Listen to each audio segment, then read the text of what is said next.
রাজ্যের উচ্চশিক্ষা দপ্তরের বিশেষ উদ্যোগে এবং ছাত্রছাত্রীদের নানাবিধ সুবিধার কথা সরাসরি জানাতে আগরতলার সোনারতরী স্টেট গেস্ট হাউসের কনফারেন্স হলে আয়োজিত হলো উচ্চশিক্ষা সংলাপ কর্মসূচি।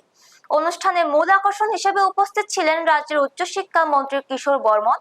রাজ্যের বিভিন্ন সাধারণ ডিগ্রি কলেজ থেকে আগত বহু শিক্ষার্থী সক্রিয়ভাবে অংশগ্রহণ করেন। আলোচনা সভায় শিক্ষার্থীরা কলেজের দৈনন্দিন পঠন পাঠনের পরিস্থিতির পাশাপাশি অবকাঠামো, লাইব্রেরি ও ল্যাবের সুযোগ সুবিধা, বিভিন্ন সরকারি বৃত্তি, পাঠ্যক্রম এবং ক্যাম্পাস জীবনের নানা ঘাটতির কথা সরাসরি মন্ত্রীর সামনে তুলে ধরেন। শিক্ষা সংক্রান্ত প্রতিটি বিষয় গুরুত্বের সাথে শুনেন মন্ত্রী কিশোর বর্মন এবং দ্রুততম সময়ের মধ্যে সমস্যার সমাধানের আশ্বাস প্রদান করেন।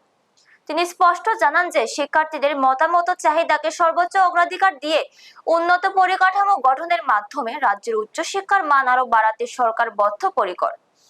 উচ্চশিক্ষা দপ্তরের এমন ইতিবাচক এবং ব্যতিক্রমী পদক্ষেপকে সাধুবাদ জানিয়েছে উপস্থিত শিক্ষার্থীরা। কলেজগুলির দীর্ঘদিনের পুঞ্জীভূত সমস্যা দূর হবে বলে তারা আশাও ব্যক্ত করেন। ব্যুরো রিপোর্ট, নিউজ তৎকাল 24। দেখুন, আজকের এই যে উচ্চশিক্ষা সংলাপ, এটা একটা ঐতিহাসিকও বটে এবং অভিনব একটা উদ্যোগও বটে আমি বলবো। এবং এটার মধ্য দিয়ে আমরা আজকে আমাদের ত্রিপুরা রাজ্যের যে সরকারি উচ্চশিক্ষা প্রতিষ্ঠান আছে, সমস্ত সরকারি শিক্ষা প্রতিষ্ঠানের ছাত্র প্রতিনিধিদের আমরা এখানে দেখেছি, তাদের সাথে কথা বলছি।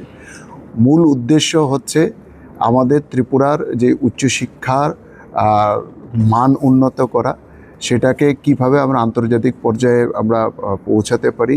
এবং আমাদের মাননীয় মুখ্যমন্ত্রী বারবার বলেন যে ত্রিপুরাকে একটা এডুকেশনাল হাবে পরিণত করা।